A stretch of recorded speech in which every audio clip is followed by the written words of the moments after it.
Stefan Burns, you still don't understand how alignments in a solar system activate objects that are involved in the alignments. I'll tell you.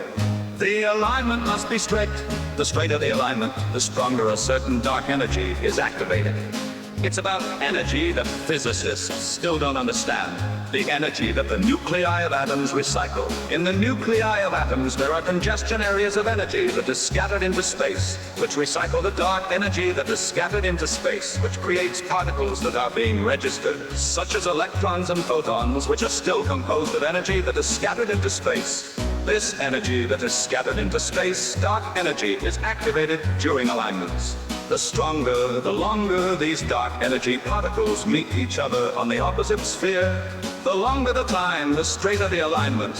January 4th, Saturn was directly behind the center of the moon. This resulted in a very strong activation of dark energy. The Earth had already been directly between the moon and Mars on the first day of January.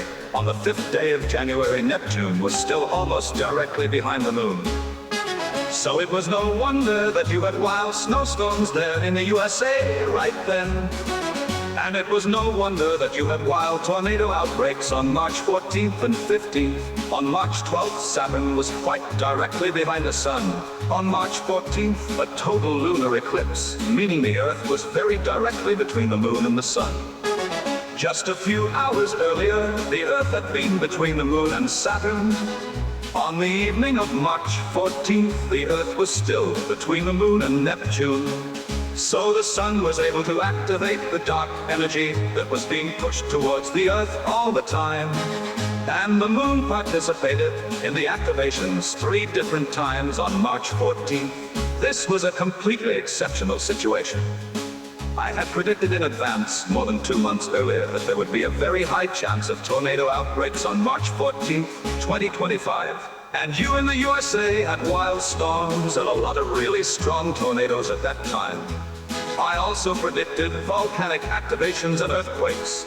I predicted that earthquakes would occur with a delay because the Earth's internal pressure increases steadily during the alignments and is released unevenly. On March 19th, Neptune was still quite directly behind the Sun. So we don't have to wonder why there have been so many of these earthquakes now. There is nothing surprising in that either that the Sun has been very active after these alignments in mid-March.